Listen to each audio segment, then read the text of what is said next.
आज का बहुत ही अच्छा बेहतरीन सा प्यारा सा टॉपिक है मैग्नेटिक इफेक्ट ऑफ करंट में torque on current carrying rectangular loop placed in uniform magnetic field. बच्चे, मैग्नेटिक इफेक्ट में अब तक हम लोग बहुत ही जबरदस्त टॉपिक देख रहे थे कि किसी इलेक्ट्रिक फील्ड में या फिर किसी मैग्नेटिक फील्ड में करंट कैरिंग चार्ज अगर करंट कैरिंग कंडक्टर अगर है तो उस पर कितना फोर्स लगता है। यानी कोई कंडक्टर हो और उस कंडक्टर में करंट फ्लो करता हो, बहता हो, और वह कंडक्टर किसी मैग्नेटिक फील्ड के अंदर हो तो उसमें कितना फोर्स लगेगा।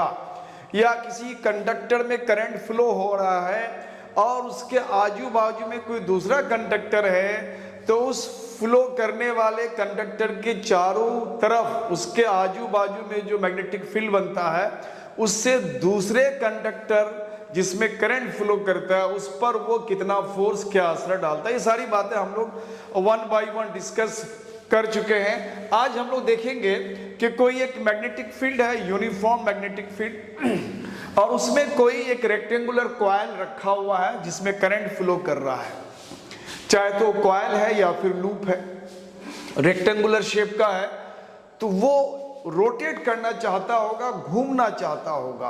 यानी रोटेट करने के लिए, घुमाने के लिए जो फोर्स लगता है, जो फोर्स उसको रोटेट करने की कोशिश करता है, जिसका इफेक्ट हम लोग टॉर्क कहते हैं। तो आज हम लोग टॉर्क की बात करने जा रहे हैं कि अगर कोई रेक्टेंगुलर करंट कैरिंग लूप है या फिर कॉइल है किसी यूनिफॉर्म मैग्नेटिक फील्ड में, तो उस पर टॉर्क कितना लगेगा, यानी किधर की तरफ रोटेट होगा, किस एंगल में होगा, किस डायरेक्शन में होगा, और क्या क्या फैक्टर्स है। ये सारी बातें आज आपको इस वीडियो मिलने वाला है। तो आप हमारे साथ कमर कस के, कमर की पेटी बांध करके पेन एंड पेपर लेके बैठ जाओ और आराम से मेरे साथ आप नोट्स बना सकते हो। कोई दिक्कत नहीं है, आराम से, किसी भी चीज की जरूरत नहीं पड़ेगी, कोई भी सप्लीमेंट की जरूरत नहीं पड़ेगी। जितना मैं दे रहा हूं वो आपके 12th बोर्ड एग्जाम के लिए एनफ। तो चलते हैं, एक रेक्टेंगुलर लूप की बात करते हैं। लेट अस सपोज एक रेक्टेंगुलर लूप हमने यहाँ पे बनाने की कोशिश करा। मान लिया कि एक रेक्टेंगुलर लूप हमने बनाया कुछ इस तरह से।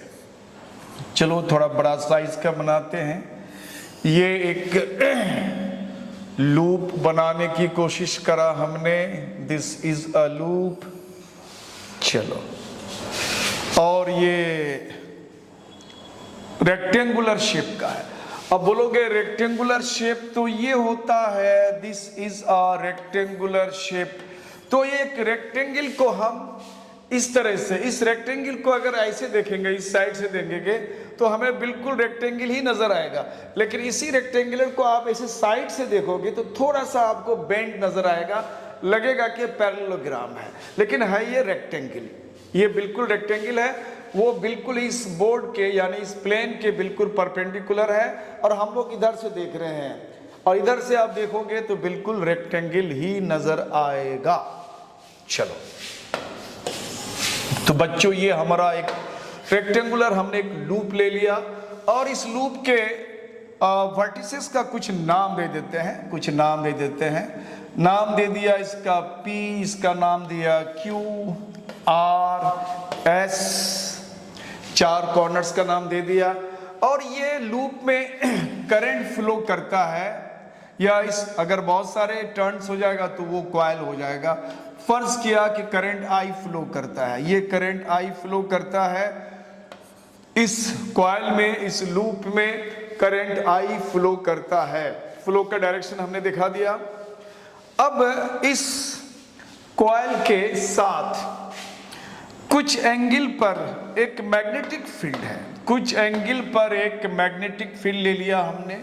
ये मैग्नेटिक फील्ड है इस डायरेक्शन में, ये यूनिफॉर्म मैग्नेटिक फील्ड है। तो हमने इस यूनिफॉर्म मैग्नेटिक फील्ड को दिखाने की कोशिश करा, और इस मैग्नेटिक फील्ड का वैल्यू हमने मान लिया B है। This is B, magnetic field का वैल्यू है B। अब ये अलग अलग साइड्स है इस कॉइल का, चूंकि रेक्टेंगुलर है तो साइड्स का लेंथ अलग अलग हम लेने की कोशिश करते हैं। तो यहाँ पे हम मान लिया लेट ये जो P से Q है, PQ, ये इक्वल होगा अपोजिट साइड का यानी RS का, और इसको हमने मान लिया, चलो कुछ भी ले सकते हैं, मान लिया हमने L ले लिया, ठीक है, कुछ भी ले सकते हैं। उसी तरह से अगर हम ये साइड ले लेते हैं QR, ये इक्वल होगा इस साइड का यानी PS का, और इसको हमने मान लिया B। अब इस रेक्टेंगुलर कॉइल कहा जाए या लूप कहा जाए, उसके एरिया की अगर बात करेंगे, area of the loop, loop की अगर एरिया की बात करोगे बच्चे तो ये हो जाएगा लेंथ इंटू ब्रेथ यानी L इंटू B, ये हो गया उसका area of this loop. Okay, अब हम लोग क्या किया, इसमें करंट प्रवाहित करा दिया, यानी इसमें अब करंट दौड़ रहा है और मैग्नेटिक फील्ड इस डायरेक्शन में है, और करंट के डायरेक्शन के साथ मैग्नेटिक फील्ड का मान लिया एंगल थीटा है, यानी किसी भी मैग्नेटिक फील्ड में कोई भी करंट कैरी करने वाले कंडक्टर अगर है तो वह मैग्नेटिक फील्ड उस करंट कैरी करने वाले कंडक्टर पर एक फोर्स लगाता है, जिस फोर्स को हम लोग बिल साइन थीटा के नाम से बताया है। अब हमारे इससे पहले मैग्नेटिक इफेक्ट्स में जितने भी वीडियोस अपलोडेड है, अगर आपने उसको देखा होगा बच्चों, अच्छी तरह से आपको क्लियर हो जाएगा। तो उसको हम लोग बिल साइन थीटा, एक सिंबॉलिक तरीके से याद रखने के लिए हम लोग बिल साइन थीटा से याद करते हैं। तो अब इस साइड पर यानी ये PQ साइड पर जो मैग्नेटिक फील्ड के कारण फोर्स एक्सपीरियंस होगा, तो लिखेंगे फोर्स experienced by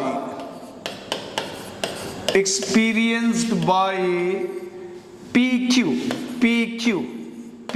साइड या PQ आर्म भी कह सकते हो, ड्यू टू किसके कारण, due to magnetic field B के कारण जो फोर्स होगा, वो फोर्स का वैल्यू हम मान लिया F1 है। कितना है? F1 है, और ये होता है बिल साइन थीटा, जहां पे B क्या है, यूनिफॉर्म मैग्नेटिक फील्ड है, I क्या है, करंट है, L यानी करंट एलिमेंट कहते हैं इसको, I और L मिला करके करंट एलिमेंट। तो PQ हमारा करंट एलिमेंट हो गया, और थीटा जो एंगल होता है मैग्नेटिक फील्ड और करंट एलिमेंट और मैग्नेटिक फील्ड के बीच का एंगल होता है, this is bill sine theta. इसका नाम हमने दिया F1। अब रही बात इसका डायरेक्शन का बच्चों, डायरेक्शन किधर होगा, वेरी इंपॉर्टेंट थिंग कि इस फोर्स का डायरेक्शन किधर होगा। तो जब हम बिल साइन थीटा की बात करते हैं बच्चों, थोड़ा सा देखो यहाँ पे मैंने मान लिया, चलो एक बुक्स ले लिया, यहाँ पे हमने अवेलेबल है बुक, तो मान लिया ये हमारा एक रेक्टेंगुलर लूप है और मैग्नेटिक फील्ड हमारा इधर की तरफ है, इस तरह से है, ऐसे देखो इधर की तरफ मैग्नेटिक फील्ड है, और इस लूप में या कॉइल में कहा जाए करंट इधर की तरफ जा रहा है, और ये इधर की तरफ मैग्नेटिक फील्ड है बच्चों, ध्यान से देखो। तो हम लोग बिल साइन थीटा में क्या करते हैं, राइट हैंड का 4 फिंगर हम लोग करंट एलिमेंट की तरफ रखते हैं और बेंड करते हैं मैग्नेटिक फील्ड की तरफ। थंब का डायरेक्शन होता है फोर्स का डायरेक्शन, यानी फोर्स का डायरेक्शन इधर की तरफ हो रहा है बच्चों, this direction is the direction of force, यानी F1 का ये डायरेक्शन हो जाता है। उसके बाद हम लोग इसके जस्ट अपोजिट साइड इस पर बात करते हैं, RS पे बात करते हैं। तो अब यहां लिखेंगे force experienced by RS side या RS आर्म भी कह सकते हो, RS साइड या RS आर्म, और due to B magnetic field के कारण ही होता है। इसको हम लोगों ने कुछ देर के लिए मान लिया F2। तो यहां भी हमारा फॉर्मूला बिल साइन थीटा होता है। तो अब यहां पे देखना है कि करंट एलिमेंट का डायरेक्शन किधर है, मैग्नेटिक फील्ड का डायरेक्शन किधर है। तो मैग्नेटिक फील्ड का डायरेक्शन इधर है, और करंट एलिमेंट का डायरेक्शन इधर है। ये जो एंगल थीटा यहाँ बना है तो यहाँ भी वो एंगल थीटवे होगा, यहाँ भी एंगल क्या होगा, थीटवे होगा। लेकिन ये एंगल हम नहीं ले सकते हैं क्योंकि मैग्नेटिक फील्ड का ये डायरेक्शन है और करंट एलिमेंट का ये डायरेक्शन है। तो हम लोग ये एंगल लेंगे, क्योंकि ये एंगल से क्या होता है, इधर मैग्नेटिक फील्ड का डायरेक्शन, इधर करंट एलिमेंट का डायरेक्शन हो जाएगा। This angle will be considered as between magnetic field and the current element. यानी अगर ये थीटा है तो ऑब्वियसली ये एंगल कितना हो जाएगा, 180 डिग्री माइनस थीटा। यानी यहाँ थीटा की जगह पे क्या लिखेंगे बच्चों, यहाँ थीटा के जगह लिखेंगे हम लोग 180 डिग्री माइनस थीटा। और ये और बात है कि BIL और ये sine 180 minus theta sine theta ही होता है। तो ये F2 का वैल्यू हो गया और F1 का वैल्यू हम लोगों ने ऑलरेडी निकाल चुका था। ऑलरेडी क्या किया था, हम लोगों ने निकाल चुका था। मैं इसको डिलीट करता हूँ स्पेस बनाने के लिए। तो ऑलरेडी हम लोगों ने यहाँ पे इसको निकाल चुका था। अब इस वैल्यू को निकालने के लिए हम लोग क्या करेंगे, यहाँ थोड़ा सा देखते हैं इस वैल्यू को कैसे निकाला जाए। ये किस तरह से निकलेगा ये डिपेंड करता है, हमारे फोर्स के डायरेक्शंस को भी हमें देखना पड़ेगा। तो ये जो F2 है, F1 ने हम लोगों ने निकाला था ऑलरेडी। F1 कितना निकाला था हम लोग, F1 का वैल्यू हुआ था बिल साइन थीटा और F2 भी हमारा आ गया बिल साइन थीटा। अब रही बात इसका डायरेक्शन किधर होगा, डायरेक्शन, इसका डायरेक्शन तो हमने क्लियर करा, इसका डायरेक्शन किधर होगा। अब देखो यहाँ पे मैं ऐसे बता रहा हूँ, ये आपका कॉइल है या फिर लूप है। करंट आपको ऐसे आ रहा है, ऐसे आ रहा है और ऐसे जा रहा है। करंट का ये डायरेक्शन है और मैग्नेटिक फील्ड का ये डायरेक्शन है, ठीक है। मैग्नेटिक फील्ड का ये डायरेक्शन है और करंट का डायरेक्शन ये है, यानी करंट इधर जा रहा है और मैग्नेटिक फील्ड इधर जा रहा है। तो हम लोग क्या करते हैं, राइट हैंड का फोर फिंगर किधर रखेंगे, करंट एलिमेंट की तरफ, और बेंड इधर, चूंकि मैग्नेटिक फील्ड है बच्चों तो इसको बेंड करेंगे मैग्नेटिक फील्ड की तरफ। थंब किधर जा रहा है, डाउनवर्ड। यानी पे यहाँ पे जो हमारा एक फोर्स काम कर रहा है जिसको हमने F2 नाम दिया, वो डाउनवर्ड, वर्टिकली डाउनवर्ड है। तो आप इसको देख सकते हो बच्चों कि ये जो फोर्स है बिल साइन थीटा, एक अपवर्ड है और एक डाउनवर्ड है। दोनों का वैल्यू सेम है। देखो मैग्नीट्यूड दोनों का सेम है, डायरेक्शन अपोजिट है, वैल्यू सेम है। अपवर्ड और डाउनवर्ड में दोनों एक दूसरे को बिल्कुल इक्वलाइज करता है, न्यूट्रल करता है, एक दूसरे को कैंसिल कर देता है। यूं कहा जाए कि ये दोनों फोर्स का इफेक्टिव वैल्यू 0 हो जाता है। तो ये दोनों तो एक दूसरे को कैंसिल कर देता है। यहां लिख सकते हैं that is F1 and F2 ये एक दूसरे को कैंसिल्स कर देता है, कैंसिल्स ईच अदर, ये एक दूसरे को कैंसिल कर देता है, यानी इसका इफेक्ट 0 हो जाता है। तो इसका मतलब है ये फोर्स हमारा किसी काम का नहीं हुआ। इस फोर्स को हम लोग क्या करते हैं, इस फोर्स को हम लोग इग्नोर करते हैं। क्या करते हैं बच्चों, इग्नोर करते हैं। यानी ये फोर्स हमारा इसको रोटेट करने का काम नहीं करेगा, ये फोर्स हमको टॉर्क नहीं प्रोवाइड करेगा। तो अब कौन सा फोर्स हमें टॉर्क प्रोवाइड कर सकता है, उसकी तलाश हमें करनी है। तो इसकी तलाश के लिए हम लोग निकल पड़ते हैं, इसकी तलाश हेतु हम लोग निकल पड़ते हैं इधर की तरफ। देखते हैं, अब हमारे पास दो साइड है बच्चों, एक है QR और एक है PQR और ये PS एंड QR। तो अब देखते हैं QR पे फोर्स कितना एक्सपीरियंस होगा। तो लिखते हैं force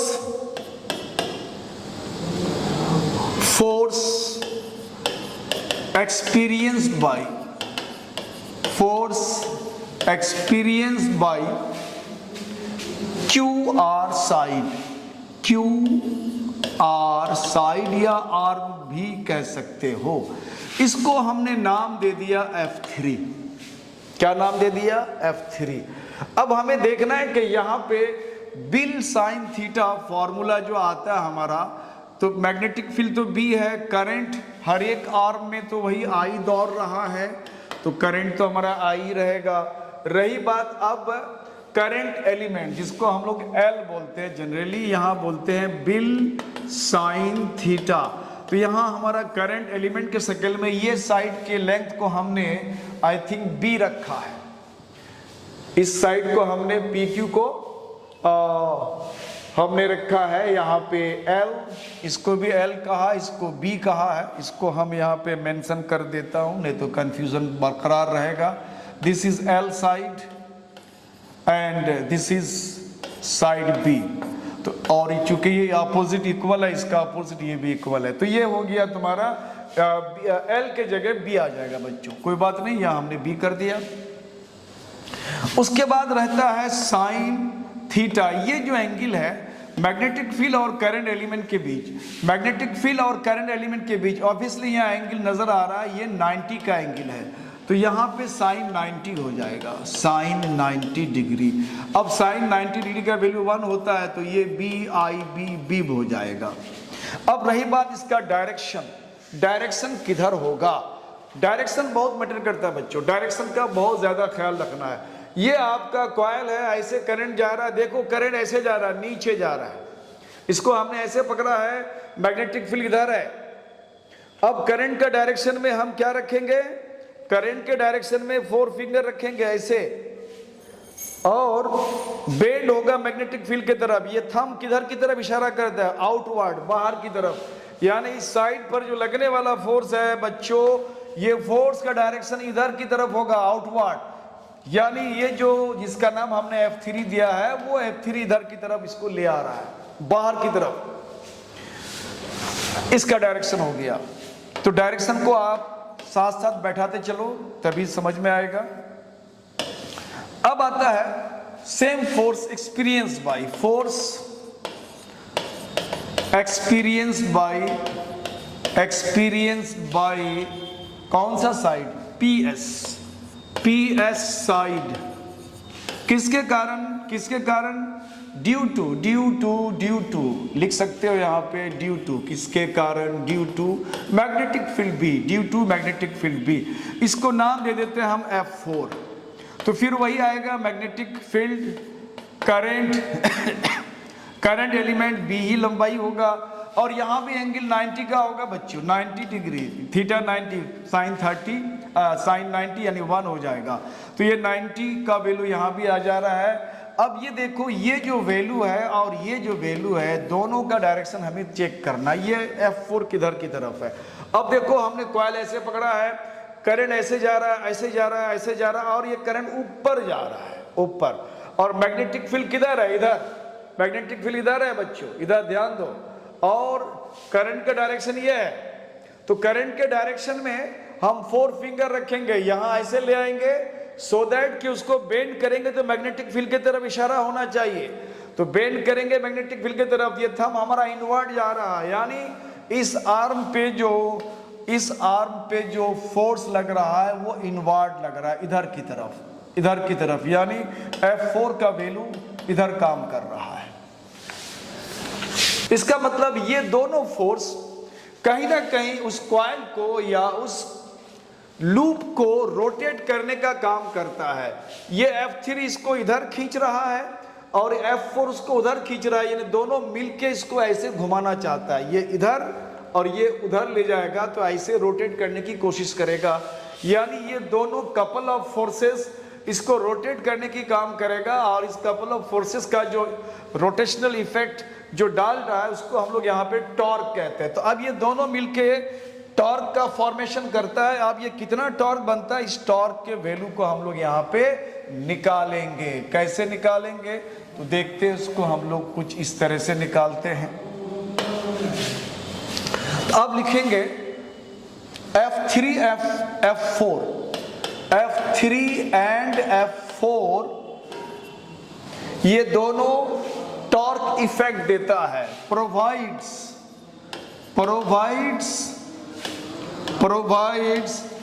torque to the coil कहो या लूप कहो, जो कहो।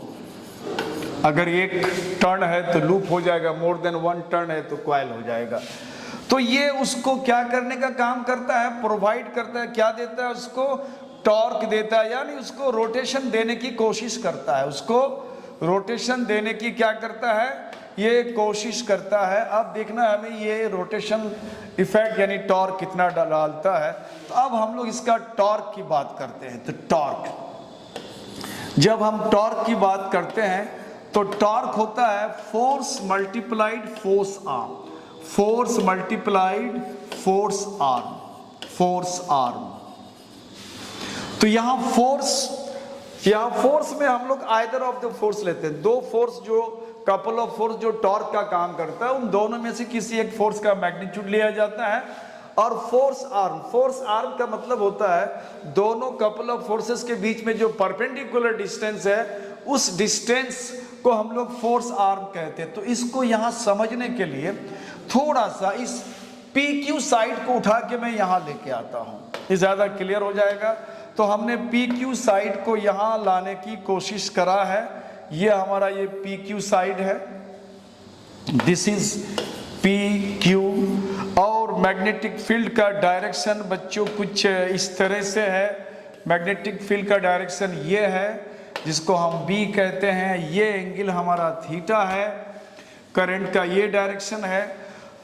और इसमें दो फोर्सेस जो काम कर रहा है, एक F1 काम कर रहा है, F3 और एक F4। F3 इसको इधर की तरफ खींचने की कोशिश कर रहा है और F4 इसको इधर की तरफ ले जाने की कोशिश करता है। तो this is F3 and this is F4। अब इन दोनों के बीच में परपेंडिकुलर डिस्टेंस हमें लेना है। तो यहां से हम लोग क्या करते हैं, ये जो डिस्टेंस होगा, दिस वेरी डिस्टेंस, इस डिस्टेंस को हम लोग बोलेंगे perpendicular distance between F3 and F4। F3 पर भी परपेंडिकुलर है और F4 के डायरेक्शन पर भी ये परपेंडिकुलर है। तो दिस परपेंडिकुलर डिस्टेंस की बात हमें करना है। तो अब देखो बच्चों, ये अगर थीटा एंगल है तो ये एंगल भी आपको कितना हो जाएगा, थीटा हो जाएगा।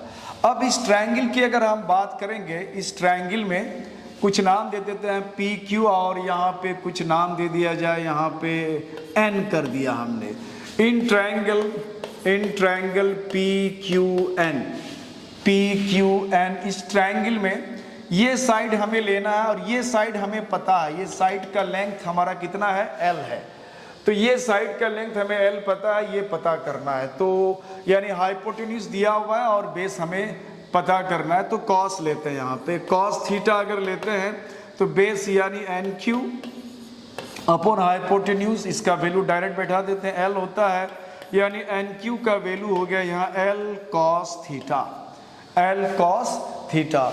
अब अगर हम यहाँ पे इस वैल्यू को टॉर्क के फॉर्मूला में सेट करना चाहें तो टॉर्क को हम लोग टॉ से डिनोट करते हैं। ये torque force, either of the force हम लोगों ने देख चुका है। आइदर ऑफ द फोर्स कितना लगा है, BIB लगा है, BI स्मॉल b, और यहाँ पे आ गया तुम्हारा L cos थीटा, यानी दोनों में से कोई एक फोर्स यानी F3 या F4 किसी एक का वैल्यू ले लिया और फोर्स आर्म तो हमने बता दिया, ये फोर्स आर्म का वैल्यू हो गया L cos थीटा। अब अगर यहाँ देखा जाए तो BI और B इंटू L या L into B area of the coil आता है, तो ये हो गया BIA cos theta.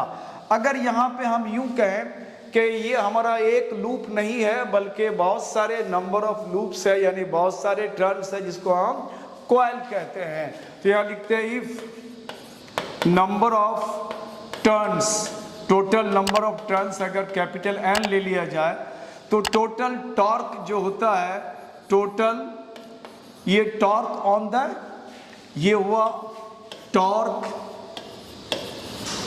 On the loop, एक लूप का ये टॉर्क है। अगर ये लूप ना हो करके इसमें बहुत सारे टर्न्स हो जाए यानी कॉइल हो जाए तो total torque on the coil, coil पर कितना टॉर्क लगता है, तो ये कॉइल पे जो टॉर्क लगेगा टोटल टॉर्क यानी ये हो जाएगा BIA cos theta multiply total number of turns. तो इसको हम लोग थोड़ा सा अरेंज कर देते हैं याद रखने के लिए। यहाँ कर देते हैं BIN को यहाँ लेके आ जाते हैं, बीना हो गया, तो ये हो गया बीना कॉस थीटा, यानी टॉर्क का वैल्यू हो गया यहाँ पे बीना कॉस थीटा। अब यहाँ पे जो भी यहाँ पे सिंबल हमने यूज करा, ये सारे सिंबल्स क्लियर होना चाहिए। बी क्या है? यूनिफॉर्म मैग्नेटिक फील्ड, जिसमें वो कॉइल रखा हुआ है। करंट उस कॉइल में या उस लूप में जो चल रहा है वो करंट। ये उस कॉइल में कितने टोटल नंबर ऑफ टर्न्स है, उस कॉइल का रेक्टेंगुलर शेप है, उसका एरिया कितना हो जाएगा।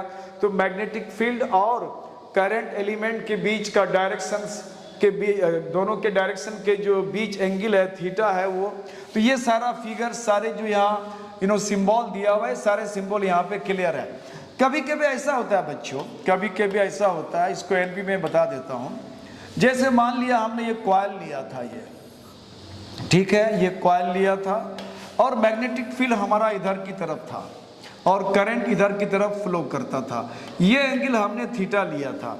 तो कभी कभी हम लोग करते क्या है, कॉइल पर एक परपेंडिकुलर डालते हैं, परपेंडिकुलर यूनिट वेक्टर डाल देते हैं। यानी कॉइल का जो फेस है, जैसे ये कॉइल अगर हम ले लेते हैं तो कॉइल के फेस पर एक ऐसे परपेंडिकुलर डालते हैं। तो यहाँ पे मैग्नेटिक फील्ड का ये डायरेक्शन था और ये करंट एलिमेंट जिधर करंट जा रहा था उसके बीच का ये एंगल थीटा था। अगर ये कॉइल पर ऐसे अगर हम परपेंडिकुलर लेते हैं, ये लेते हैं, और मैग्नेटिक फील्ड इधर अगर है, इस डायरेक्शन में है, तो मैग्नेटिक फील्ड का डायरेक्शन और ये जो परपेंडिकुलर है इसके बीच का एंगल मान लेते हैं अल्फा है। ये क्या है? अल्फा है। तो ऑब्वियसली अल्फा और थीटा का वैल्यू दोनों जोड़ के कितना हो जाएगा? 90 हो जाएगा। यानी अल्फा प्लस थीटा की अगर बात करेंगे तो 90 डिग्री हो जाएगा। तो थीटा को रिप्लेस करेंगे तो 90 माइनस अल्फा हो जाएगा। अगर ये एंगल अगर आप लेते हैं इस टॉर्क में, तो ये जो टॉर्क हो गया तो ये हो जाएगा BINA